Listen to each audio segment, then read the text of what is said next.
자, 이번 문재인 정부 들어서 이렇게 말이 많고 탈이 많은 장관 후보자가 또 있을까 싶습니다. 안경환 법무부 장관 후보자의 의혹을 간략하게 먼저 정리를 해보겠습니다. 대표적인 내용이 먼저 세 가지로 요약이 됐죠?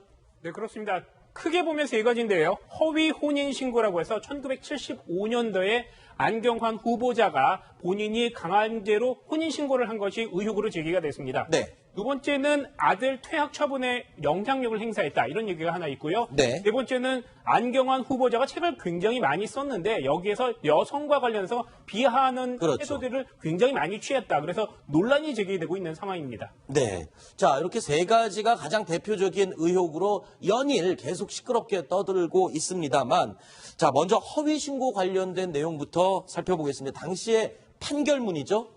네, 그렇습니다. 지금 화면에 보신 판결문을 보면요. 청구인, 그러니까 안경환 후보자가 피청구인, 그러니까 과거에 혼인신고를 당한 분과 친지 소개로 알게 돼서 교제를 했으나 상호 맞지 않아서 안경환 후보자가 약속 혼인을 주저하고 있었는데, 그러니까 여자 쪽에서요? 네, 맞습니다. 여자 쪽에서 주저하고 있었는데 피청구인, 그러니까 안경환 후보자가 혼인신고가 되어 있으면 어쩔 수 없이 사랑하게 되고 또 혼인하게 될 것이다, 결혼하게 될 것이라 라고 생각을 해서 강제로 혼인신고를 했다. 이런 내용이 판결문에 나와 있는 것입니다. 네, 결국엔 그래서 그 혼인신고가 무효화됐는데, 여성한 변호사님, 이런 경우가 흔합니까? 사건 사례 중에? 좀 있었습니다. 아, 그래요? 예, 특히나 그 70년대나 80년 초반 같은 경우에는 네. 이혼이 좀 흔치 않았고요. 그렇죠. 이혼을 하면 가문의 수치로 생각하는 네. 그 가부장적인 집안도 있었기 때문에 혼인신고를 했다 이혼을 하면 안 된다. 네. 그래서 이걸 갖다가 똑같은 일이지만 혼인 무효로 돌리는 수도 있었습니다. 네. 혼인 무효하면 이건 처음부터 혼인이 성립하지 않은 거고, 네. 이혼은 혼인이 되었다가 서로 헤어진 거고. 네. 그러면 혼인 무효가 되면 우리는 아예 결혼한 게 없었기 때문에 깨끗한 사람들이다, 과거가. 네. 이걸 내세우기 위해서 혼인 무효를 했는데, 네. 이걸 떠나서라도 진짜 혼인 무효도 가끔 있습니다. 우리가 지금 좀 시간이 지났지만 어떤 여성이 네. 어떤 남성을 정말 좋아해 짝사랑했죠. 네. 그래서 결혼하고 싶은데 남성이 안 해주니까 네. 혼자서 네. 자기 혼자서 혼인신고를 한 경우도 있었거든요. 아, 그 남자의 뭐 도장이나 이런 걸 가지고 위조해야죠. 위조해서요. 네. 그러니까 지금 안경환 후보자 말이 정말이라면, 네. 그러니까 서로 간에 어떤 이혼을 하지 않고 혼인 무효로 만들기 위해 서로 합의하였다면 이거는 한 일방의 양해가 있었기 때문에 사문서 위조는 안 되지만은 만일에 안경환 후보자가 자백한 대로 네. 이야기하면 이거는 사문서 위조죄가 성립하는 거죠. 다만 공소시효가 만료돼서 아하. 다만 처벌받지 않을 뿐이죠. 그렇군요. 그런데 이 법무부 장관 후보자입니다. 다른 장관도 아니고 법을 집행하고 관리하고 해야 되는 법무부 장관 후보자가 이런 범죄를 경력을 갖고 있다. 이거는 당연히 기록에 남아있지 않을까요? 청와대에서 이거를 몰랐을까요? 지금 현재는 새누리당의 모 의원이 이제 낸 재적 등본. 네. 거기에 나와 있는 겁니다. 이 사실이. 근데 아마 검증 절차에서는 아마 가족관계 등록부를 냈을 가능성이 많고. 네. 거기에는 저게 기재 안 됐을 겁니다. 네. 그렇다면은 안경환 후보자가 아마 검증 단계에서 분명히 질문이 갔을 거거든요. 네. 어떤 범죄 경력이라든가. 거기에 대해서 안경환 후보자로서 이게 상당히 오랜 기간 전에 일어났던 일이고 별로 의식을 안 했을 수도 있죠. 네. 그래서 여기에 대해서 가족관계 등록부만 내면 거기는 아무런 기재가 없으니까 네. 그걸로 아마 지나가려고 했던 게 아닌가 네. 그런 생각이 듭니다. 자, 안경환 법무부 장관 후보자 오늘 오전에 기자회견을 자청해서 이에 대해서 해명, 사과를 했습니다. 들어보시겠습니다. 저는 당시 저만의 이기심에 눈이 멀어 당시 사랑했던 사람과 그 가족에게 실로 어처구니 없는 잘못을 저질렀습니다. 저는 즉시 잘못을 깨닫고 후회했으며 정신적으로 육체적으로 스스로를 치료하면서 제 생에 가장 힘든 시간을 보냈습니다. 이 모든 사실은 제 아내도 잘 알고 있습니다. 젊은 시절의 잘못으로 평생 반성하고 사죄해야 마땅함을 이해하고 있습니다. 자, 조금 전에 얘기를 잠깐 나누다가 말았는데요. 호적, 지금 안경환 후보자의 호적만 떼봐도 빨갛게 저희가 표시를 해놓은 이 안에, 그러니까 과거에 판결을 받았던 이 내용이 적혀 있습니다. 그러면 호적은 당연히 인사검증할 때 내야 될 기본 서류 중에 포함되어 있을 텐데 청와대에서 인사검증하면서 이런 거를 놓칠 수가 있나요? 그러니까 아까 말씀드린 대로 저거는 있죠. 저 호적 등본에 지금 재적 등본에 정확히 네. 말하면은 네. 전부 가입표가 쳐져 있는 거고 네, 네. 재적 등본인데 저걸 제출 안 하더라도 있죠. 네. 본인은 명백히 알고 있을 거 아닙니까? 네. 이런 판결까지 있어가지고 본인이 그렇죠. 피청구인 피고라고 이야기하겠습니다. 피고로 돼 있는데 그걸 몰랐을 리는 없죠. 네. 그렇다면은 그 판결문 내용 그대로 하면 사문서 위조죄가 명백히 그 판결문에 드러나는 거거든요. 네. 근데 이런 부분에 관해서 안경환 후보자가 몰랐다는 거는 그건 도저히 성립하지 않고요. 그렇죠. 그래서 청와대 검증 단계에서 이걸 갖다 숨겼다는 이야기밖에 안 되거든요. 네. 그래서 저걸 냈건 안 냈건 네. 이런 사실을 숨겼다는 거 있죠. 네. 아까 말씀하신 대로 법무장관 후보자인데 그렇죠. 가장 위법적인 일. 그러니까 안경환 후보자가 말한 여성에 대한 비하 발언 나중에 이야기할 때 네. 그런 건 도덕적인 문제인데요. 이거는 법률 위법의 문제거든요. 여기에 관해서 숨겼다는 것은 조금 부적절한 것 같습니다. 네. 자, 이 두 번째 의혹이죠. 그러니까 왜 하실 말씀 있으세요? 그러니까 그 청와대에서 저 부분을 알았던 것 같고요. 알고는 오늘 있었는데. 안경환 후보가 그런 부분에 대해서 질문을 했을 때 네. 며칠 전에 청와대가 이거 발표하기 며칠 전에 네. 물어와서 나름대로 해명을 했다, 설명을 했다 그렇게 본인이 밝혔습니다. 근데 이제 청와대 쪽에서는 아까 여 변호사님께서 말씀하셨듯이 70년대에는 그런 일이 이혼의 방법으로도 사용됐고 네. 그러다 보니 과거 일이고 그러다 보니 그냥 이 정도면 넘어갈 수 있지 않겠느냐. 네. 그리고 2006년도에 이분이 국가인권위원장 할 때도 이미 한번 검증을 거쳤지 네. 않았습니까? 그렇기 때문에 이 정도는 넘어갈 수 있었겠다라고 좀 쉽게 생각한 거 아닌가 이런 추측이 듭니다. 2006년도 인권위원장 할 때 이 부분을 실제로 밝혀서 해명을 했었죠. 네, 그때도 해명을 했었다고 했었습니다. 그렇군요. 네, 뭐 여권에서는 이게 일종의 순회보다 네. 무슨 그 사랑하는 여자와 같이 이렇게 살기 위한 뭐 현대판 뭐 선녀와 나무꾼 뭐 이런 거다 뭐 이런 식으로 얘기를 하는 쪽도 있습니다만 일단 법무부 장관입니다. 법을 지켜야 되는데 어떤 사람의 그 의사와 반해서 사문서를 위조해 가면서까지 네. 혼인을 이렇게 또 위조했다라는 이런 부분들은 네. 굉장히 좀 그 거슬리는 부분이고요. 네. 더구나 지금 이 안경환 장관 같은 경우는 검찰 개혁의 어떤 그 그렇죠. 부분을 주도적으로 이제 해나가야 될 사람인데 이런 부분들의 이런 헌결들이 이런 개혁을 해나가는 데 있어서의 동력을 굉장히 떨어뜨릴지도 모른다. 네. 또 그 우려가 나오고 있습니다. 알겠습니다. 자, 세 가지 중에 이제 두 번째 의혹으로 넘어가겠습니다. 아들의 퇴학 처분에 압력을 넣어서 좀 처분을 완화시켰다. 이런 의혹이죠. 이유정 기자 요약해 주시죠. 어떤 상황이었죠? 네, 안경환 후보자의 아들이 2014년에 고등학교 2학년이었습니다. 네. 그런데 국내에 있는 한 유명 자율형 사립고에 기숙사가 딸린 학교에 다녔는데 네. 여기에서 자신의 기숙사방으로 여학생을 불러들입니다. 그런데 이 학교는 남녀간이 섞이지 못하도록 매우 강력한 규제를 가지고 있어서 이 소식이 알려지자 처벌이 내려집니다. 네. 그래서 학교에서는요, 위원회가 열렸습니다. 선도위원회가 열렸고 그래서 그 퇴학 처분을 받습니다. 그런데 이게 그 이후에 안경환 후보자가 탄원서를 제출을 한번 하게 됩니다. 네. 그러면서 상황이 달라지는데 1주간 자숙 기간으로 징계 수위가 낮아집니다. 당시 교장이었던 분은요, 학생을 퇴학시키지 않는 게 내 평소 교육 철학이다. 그래서 재심을 청구했다. 이런 얘기를 하고 있지만 네. 여러 가지 의혹들이 제기되는 것은 사실입니다. 네. 자, 이 안경환 후보자, 이 아들의 퇴학 처분에 압력을 넣었다라는 이 의혹에 대해서는 굉장히 억울해하면서 오늘 오전에 또 입장을 밝혔습니다. 직접 목소리 들어보시죠. 저희 아들은 재학하던 학교에 남녀 학생을 엄격하게 분리시키는 학칙을 위반하였습니다. 그리고 학내 절차를 거쳐 중징계 처분을 받았습니다. 제가 그 절차에 개입하거나 부당한 영향력을 행사한 적은 결코 없습니다. 다만 학교 측에서 부모의 탄원서를 제출하라고 요구해 왔기에 부끄럽고 참담한 아비의 심경으로 탄원서를 작성하여 제출하였습니다. 제가 쓴 탄원서에는 제 자식은 학칙에 따라 엄정하게 징계하더라도 상대방 학생에 대해서는 최대한 선처를 바란다고 썼습니다. 필요하시면 제가 제출한 탄원서를 공개하겠습니다. 저는 지금 안경환 후보자의 말 중에 좀 이상한 게 있어서 네. 말씀드립니다. 어떤 부분이죠? 지금 그 안경환 후보자 전체적인 말은 본인이 학교에 어떤 압력을 행사하거나 고위공직자가 그런 게 네. 없다는 지금 취지의 그렇죠. 지금 말씀인데요. 그런데 그 말 중에 보면요. 학교에서 탄원서 제출 요구해왔다고 지금 그럽니다. 네.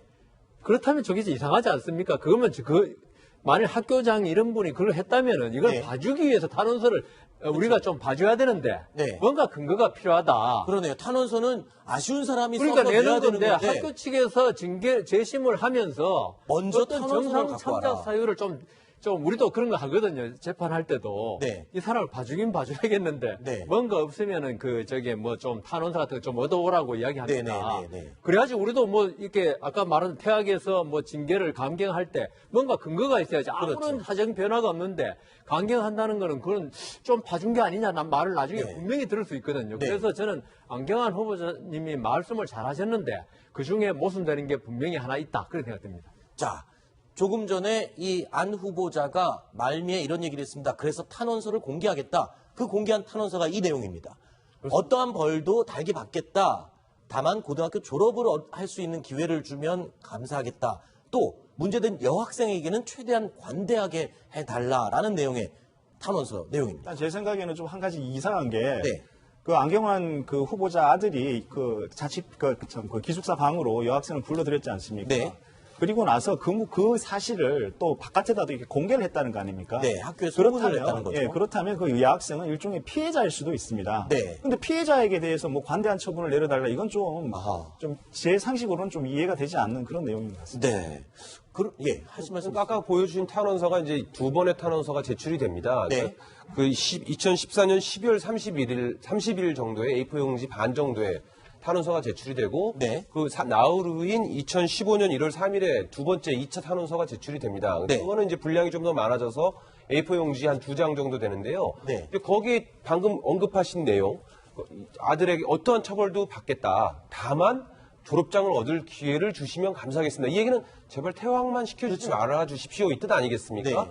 그리고 아마 여학생도 아마 갔던 처벌을 아마 징계를 받았을 수도 있겠죠. 네. 그러니까 그 부분에 대해서 잘 모르겠습니다만 저런 내용을 담은 1, 2차 탄원서가 제출이 되고 네. 그러고 나서 아까 말씀하신 대로 퇴학이 취소가 되고 네. 징계 수위가 낮아지는 그런 문제가 이제 생기면서 특혜라는 얘기가 나오는 겁니다. 자, 그런데요. 형평성에도 문제가 있다라는 지적이 나오고 있습니다. 왜냐하면 이유정 기자가 아까 이 설명을 할 때 이 학교가 그 남녀 분리를 하는데 굉장히 엄격한 규칙을 적용하는 학교다라고 했는데 요 비슷한 사례에서 퇴학 처분을 그냥 받은 학생이 다른 사례가 있다면서요. 네, 올해 한 건의 사례가 있는데요. 네. 올해 한 고등학교 3학년 남자 학생입니다.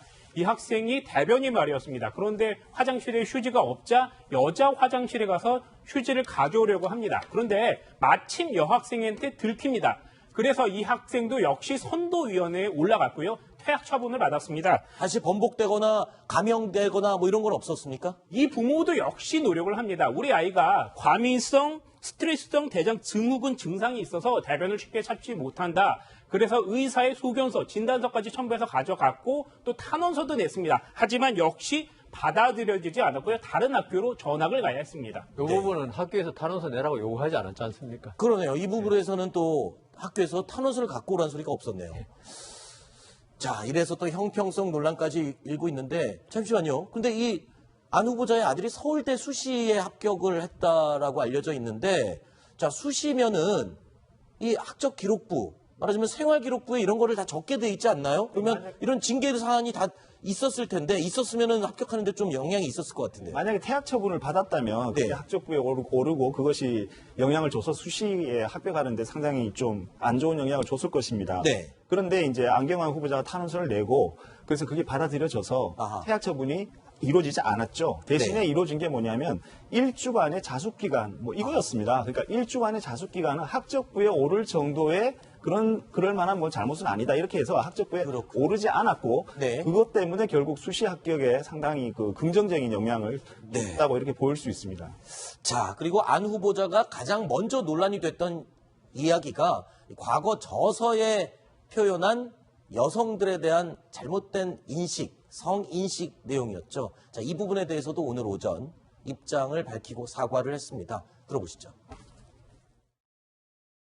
책과 글의 전체 맥락을 유념하여 읽어주실 것을 간곡히 당부드립니다. 여성을 비하할 의도는 추호도 없었으며 저 역시 한 사람의 남성으로서 남성의 본질과 욕망을 드러냄으로써 같은 남성들에게 성찰과 반성의 계기를 제공하고자 했습니다.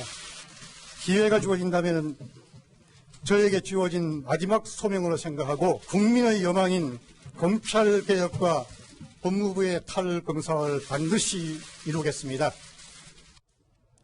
자, 어제까지 언론에서 굉장히 주목을 받았던 그 저서에 대해서는 전체적인 맥락을 좀 보고 판단해달라라는 입장을 밝혔는데요.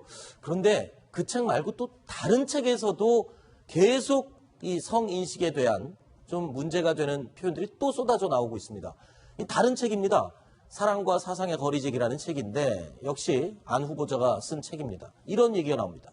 황동색으로 구운 허벅지는 영락없이 원통 난로를 허리 감은 채 칼질을 기다리는 수바라기용 돈육을 연상시킨다. 그러니까 여성의 신체 일부를 이런 식으로 표현을 했습니다. 그리고 성숙한 서양 여자의 벗은 몸에서는 짐승 냄새가 난다. 이런 표현도 있었고요. 또 있습니다.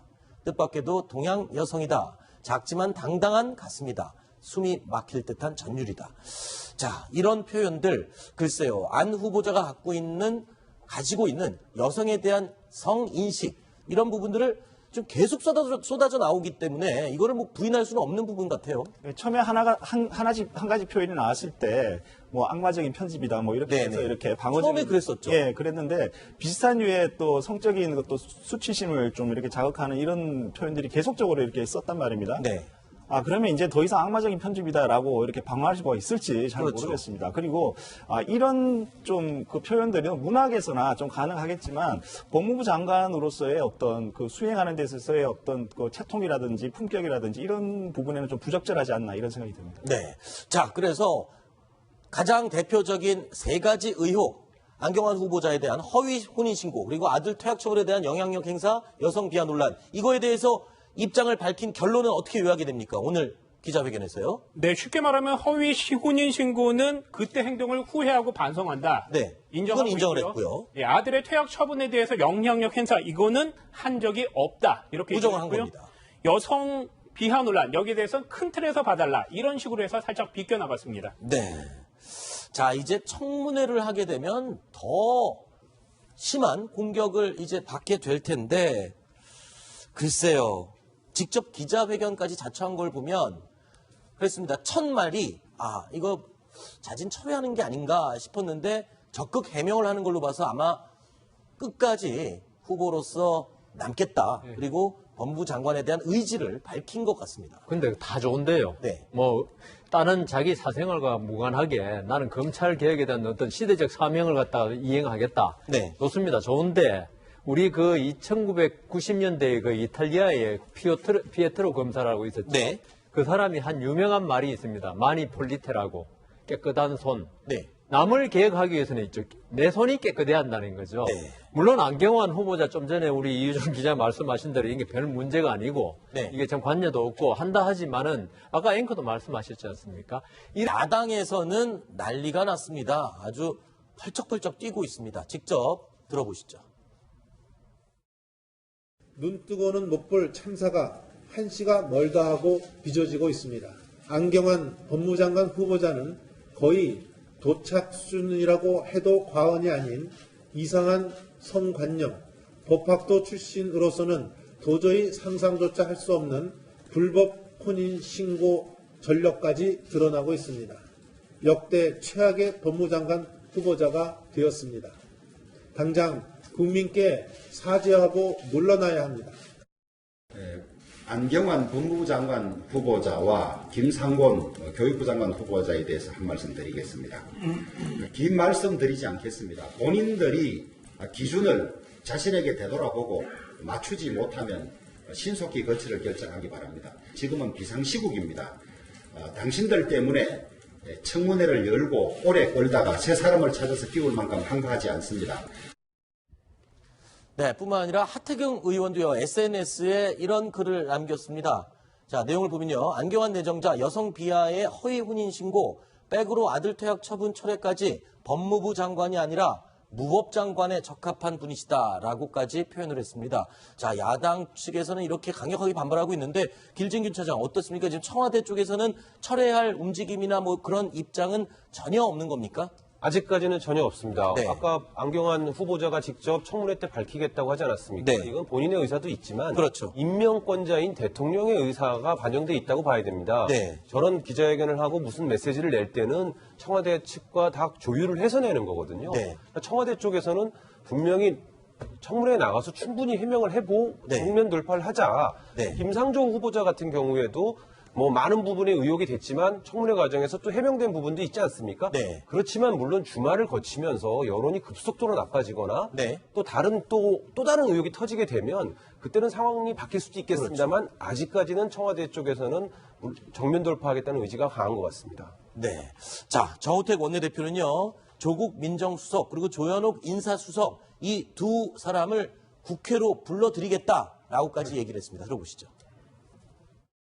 조현옥 청와대 인사수석과 조국 민정수석은 무엇을 하는 사람들입니까? 후보자들에 대한 최소한의 검증이라도 하는 것인지 도저히 이해가 되지 않습니다. 국회 운영위원장으로서 빠른 시일 내에 국회로 출석시켜서 왜 이런 인사 참사가 빚어지고 인사 검증 시스템이 작동하기나 하는지를 따져보겠습니다.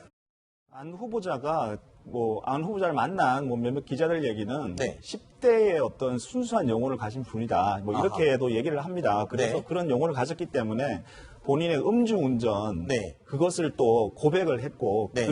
그래서요. 그랬는지 모르지만 어쨌거나 법무부 장관이 음주운전을 했다. 이것도 역시 이게 보통 일은 아닙니다. 그렇죠. 예, 그런데 현재 그 인사청문회에서 김상조 후보자가 어느 정도 뭐 선방을 했다. 그래서 이제 공정거래위원장이 됐다. 이런 얘기가 있고 그것이 어느 정도는 뭐 맞는 얘기인 것 같긴 한데요. 이 안 후보자 같은 경우에 과연 인사청문회가 제대로 열리겠는가? 이건 네. 좀 생각해 봐야 될 것 같습니다. 야당에서 그렇게 호락호락 인사청문회 열어주는 것조차도 지금 아하. 그렇게 호락호락 해줄 것 같지는 않습니다. 그리고 정우택 지금 원내대표는 원내대표이기 때문에 운영위원장을 겸하고 있거든요. 그렇죠. 예, 그래서 이 운영위원장 자리를 갖다가 10분 활용해서 앞으로 네. 조국 민정수석 네. 국회에 굉장히 자주 부를 것 같습니다. 알겠습니다. 자, 세 가지 소식 살펴봤고요. 다음 네 번째 소식 기다리고 있습니다. 저희가 5위로 꼽아본 내용입니다. 확인해 보시죠. 우병우 씨 힘내세요라고 외치는 사람들은 어떤 사람들입니까? 네, 아빠 힘내세요도 아니고 우병우 씨 힘내세요인데요. 네. 이 사람들은 박근혜 대통령의 지지자들입니다. 아하. 이전에도 이런 사실들이 있었어요. 2월 달에 보면요. 이때도 구속 여부가 결정될 때 법원에 들어갈 때 우병우 씨 힘내세요라고 하는 사람들이 성조기를 들고 있었는데 네. 지금도 비슷한 상황이 벌어지고 있습니다. 네. 자, 우병우 전 수석 오늘 법정에서요. 22분 동안 진술을 했는데 억울함을 호소했다고요. 예, 크게 두 가지인데요. 첫 번째 이제 언론 보도와 관련해서 조선일보가 이제 처가 땅 관련해서 언론 보도를 했는데 이 부분에 대해서 이게 사실이 아니지 않느냐. 근데 이제 이로 인해서 굉장히 국민적인 지탄을 받게 됐다. 그래서 억울하다라는 것이고요. 두 번째는 본인이 그 최순실 국정농단에 마치 개입이 돼 있는 것처럼 이렇게 네. 쭉 알려져 왔는데 사실은 국정농단과 관계없는 민정수석 업무와 관련된 직권남용으로 이렇게 기소가 됐다. 네. 결국 그러니까 본인이 이제 자기가 국정농단이나 이런 것이 아니라 네. 우병우라는 사람 자체를 타겟으로 해서 이 아하. 수사가 진행된 거 아니냐 뭐 네. 이런 항변인 것 같습니다. 네. 자, 그리고 청와대 비서진의 한 사람으로서 준엄하게 느낀다, 정치적 책임을 느낀다라고도 말을 했습니다.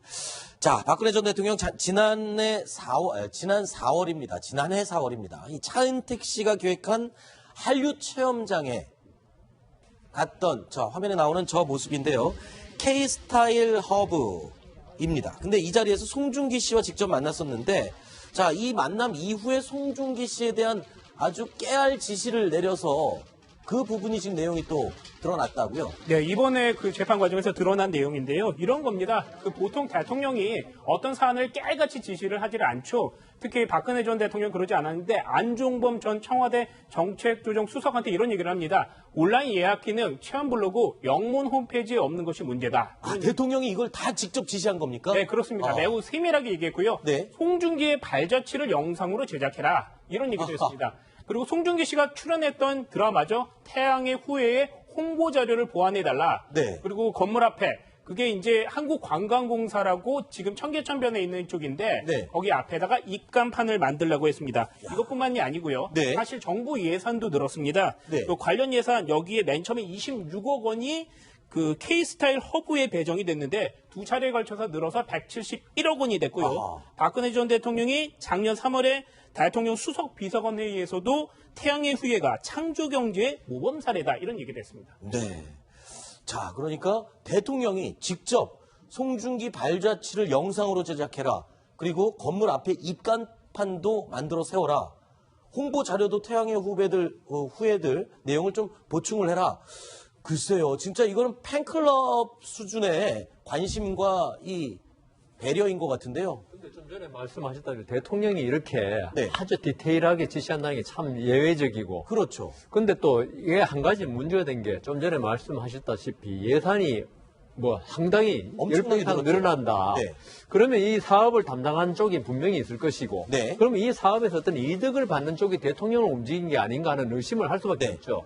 그래서 저는 이게 상당히 문제고. 그다음 저게 대통령이 어떤 송중기 씨 저도 좋아합니다만 그 팬심이라는 거 있죠. 네. 이 일반인 같으면 좋은 말입니다. 그렇죠. 누구든 좋아할 수 있겠는데 대통령으로서는 이러시면 좀 곤란하다. 네. 대통령은 어떤 균형 감각을 가져야 된다. 이건 누구나 가져야 될 거지만은 결국 이런 게 결국 최순실 씨의 관계도 네. 어떤 대통령의 균형 감각 아하. 한쪽에 어떤 꼽히면 그 사람의 장단점을 전혀 안 보고 그냥 그 사람을 100% 무조건적으로 신뢰하는, 좋아하는 네. 이게 여기도 나타난 게 아닌가 싶어서 일반인이 아닌 대통령 박근혜에 대해서는 조금 안타까운 면이 있습니다. 네. 이 대중이 일단 한류 스타를 좋아하거든요. 네. 그렇기 때문에 대통령은 대중이 한류 스타를 좋아하니까 그런 한류 스타에 대통령도 좀 편승하자. 네. 그렇게 함으로써 이제 대통령도 대중적 지지를 좀 더 끌어올릴 수 있다. 네. 이렇게 해서 이제 한류를 국정 홍보로 이렇게 활용하는 것이죠. 네. 대통령 홍보에도 활용하는 것이고요. 더구나 송중기 씨 같은 경우에는 그 드라마가요. 그 드라마에서 나오는 그 주인공 캐릭터가 군인이지 않습니까? 그렇죠. 그러니까 정부의 공무원이란 말입니다. 네. 그렇기 때문에 더욱더 대통령으로서 매력적인 어떤 그 홍보의 어떤 그 대상이라고 이렇게 그렇군요. 생각했을 것 같습니다. 과거에요, 송중기 씨와 직접 만난 박근혜 대통령 이렇게 이야기를 했습니다. 목소리 직접 들어보시죠. 반갑습니다. 2013년도에 어린이날 참 오셔서 아주 같이 즐거운 시간을 보냈는데 그때가 그때 직접 생활을 잘 마치고 이제 이렇게 아주 최고의 한류 기사로 거듭난 걸 보니까 기쁘고 반갑습니다.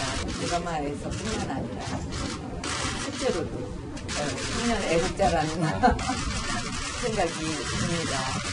결론에 뭐냐면 이게 제일 이쁘네요. 이게 제일 이쁘네요. 네, 지금까지 4가지 소식 살펴봤고요. 다음 5번째 소식 준비되어 있습니다. 저희가 고른 7위 소식입니다. 확인해 보시죠. 더구나 지금 이 안경환 장관 같은 경우는 검찰 개혁의 어떤 그렇죠. 그 부분을 주도적으로 이제 해나가야 될 사람인데 이런 부분들의 이런 흠결들이 이런 개혁을 해나가는 데 있어서의 동력을 굉장히 떨어뜨릴지도 모른다. 네. 또 그 우려가 나오고 있습니다. 알겠습니다. 자, 3가지 중에 이제 2번째 의혹으로 넘어가겠습니다. 아들의 퇴학 처분에 압력을 넣어서 좀 처분을 완화시켰다. 이런 의혹이죠. 이유정 기자 요약해 주시죠. 어떤 상황이었죠? 네, 안경환 후보자의 아들이 2014년에 고등학교 2학년이었습니다. 네. 그런데 국내에 있는 한 유명 자율형 사립고에 기숙사가 딸린 학교에 다녔는데 네. 여기에서 자신의 기숙사방으로 여학생을 불러들입니다. 그런데 이 학교는 남녀간이 섞이지 못하도록 매우 강력한 규제를 가지고 있어서 이 소식이 알려지자 처벌이 내려집니다. 네. 그래서 학교에서는요, 위원회가 열렸습니다. 선도위원회가 열렸고 그래서 그 퇴학 처분을 받습니다. 그런데 이게 그 이후에 안경환 후보자가 탄원서를 제출을 한번 하게 됩니다. 네. 그러면서 상황이 달라지는데 1주간 자숙 기간으로 징계 수위가 낮아집니다. 당시 교장이었던 분은요, 학생을 퇴학시키지 않는 게 내 평소 교육 철학이다. 그래서 재심을 청구했다. 이런 얘기를 하고 있지만 네. 여러 가지 의혹들이 제기되는 것은 사실입니다. 네.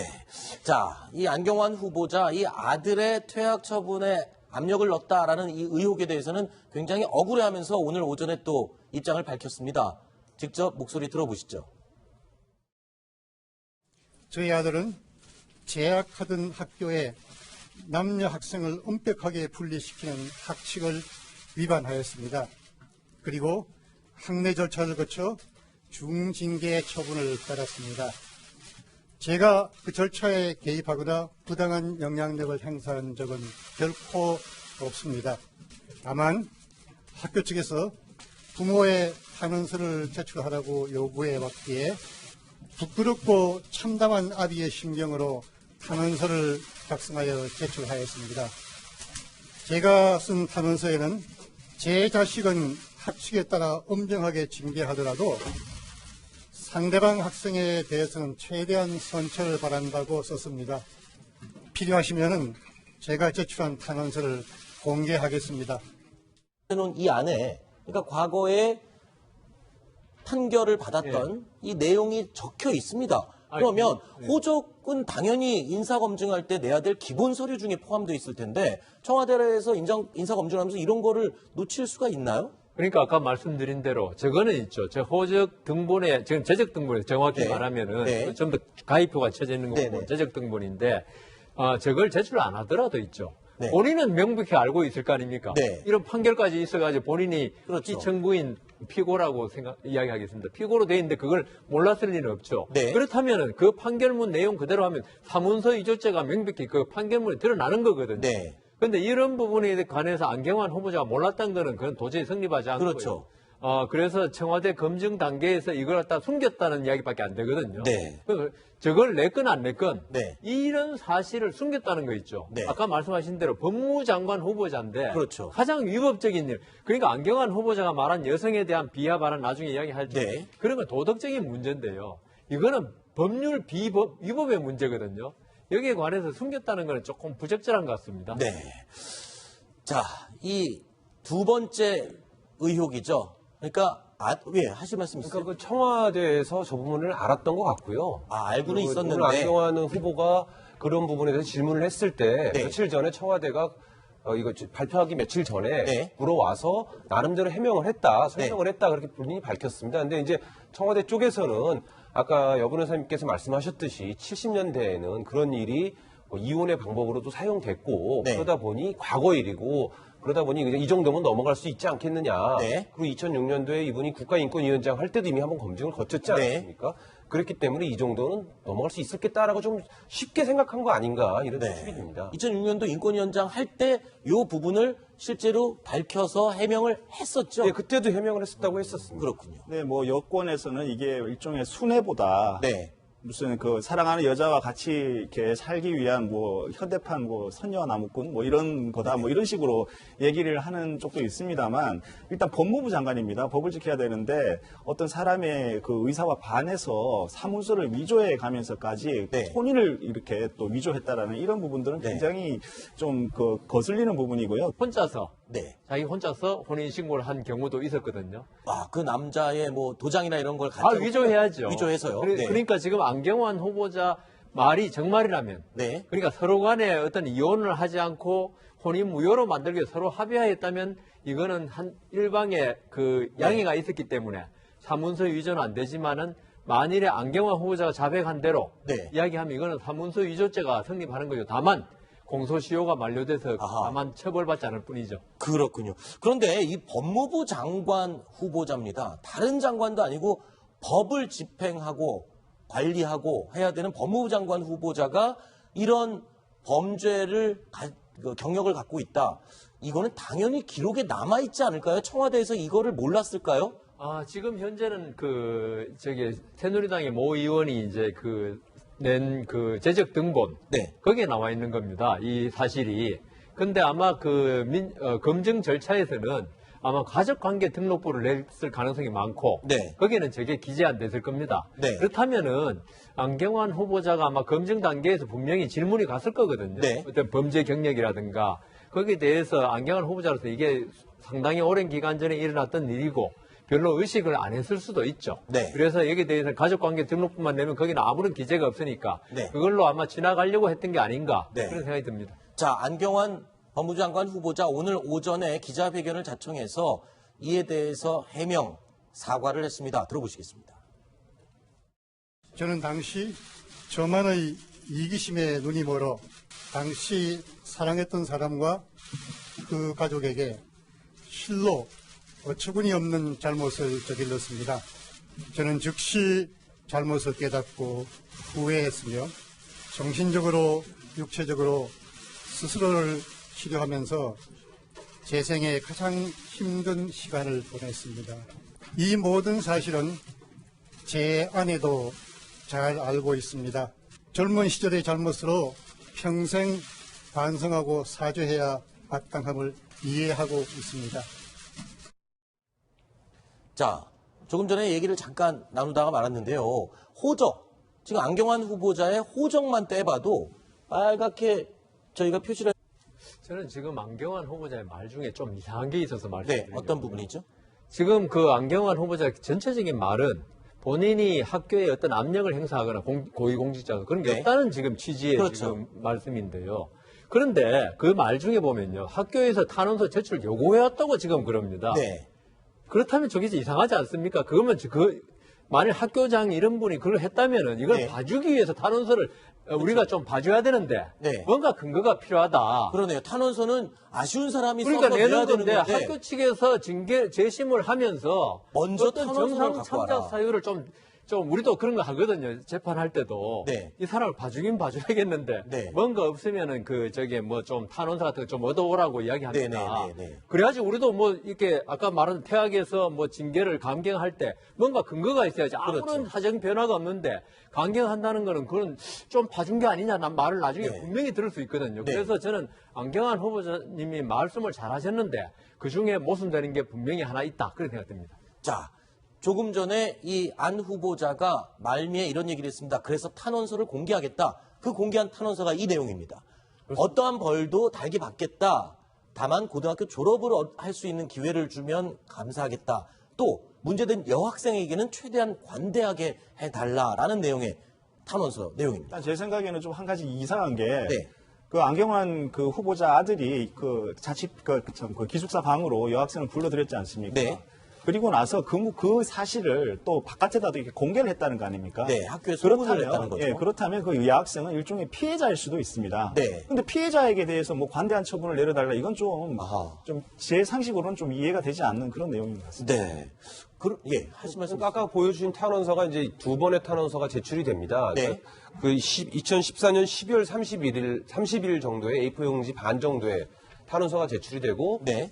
나흘 후인 2015년 1월 3일에 두 번째 2차 탄원서가 제출이 됩니다. 근데 네. 그거는 이제 분량이 좀 더 많아져서 A4 용지 한 2장 정도 되는데요. 네. 근데 거기 방금 언급하신 내용, 아들에게 어떠한 처벌도 받겠다. 다만 졸업장을 얻을 기회를 주시면 감사하겠습니다. 이 얘기는 제발 퇴학만 시켜주지 말아 주십시오. 이 뜻 아니겠습니까? 네. 그리고 아마 여학생도 아마 어떤 처벌을 아마 자, 이번 문재인 정부 들어서 이렇게 말이 많고 탈이 많은 장관 후보자가 또 있을까 싶습니다. 안경환 법무부 장관 후보자의 의혹을 간략하게 먼저 정리를 해보겠습니다. 대표적인 내용이 먼저 세 가지로 요약이 됐죠? 네, 그렇습니다.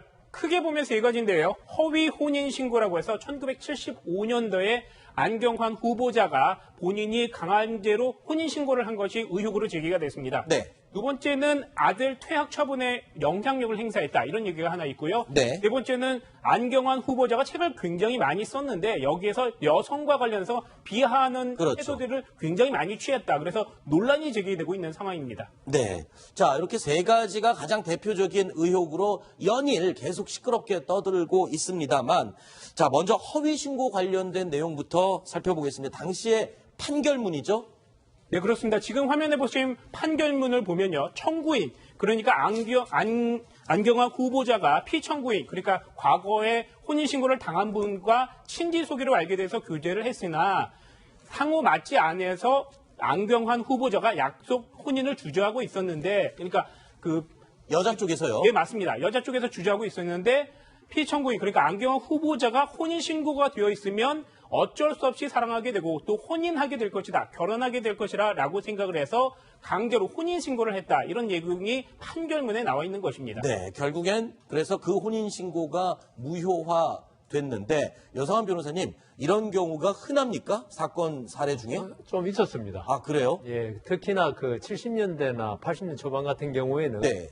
이혼이 좀 흔치 않았고요. 그렇죠. 이혼을 하면 가문의 수치로 생각하는 네. 그 가부장적인 집안도 있었기 때문에 혼인신고를 했다 이혼을 하면 안 된다. 네. 그래서 이걸 갖다가 똑같은 일이지만 혼인 무효로 돌리는 수도 있었습니다. 네. 혼인 무효하면 이건 처음부터 혼인이 성립하지 않은 거고 네. 이혼은 혼인이 되었다가 서로 헤어진 거고 네. 그러면 혼인 무효가 되면 우리는 아예 결혼한 게 없었기 때문에 깨끗한 사람들이다 과거가 네. 이걸 내세우기 위해서 혼인 무효를 했는데 네. 이걸 떠나서라도 진짜 혼인 무효도 가끔 있습니다. 우리가 지금 한 좀 시간이 지났지만 어떤 여성이 네. 어떤 남성을 정말 좋아해가 짝사랑했죠. 네. 그래서 그 결혼하고 싶은데 남성이 안 해주니까 네.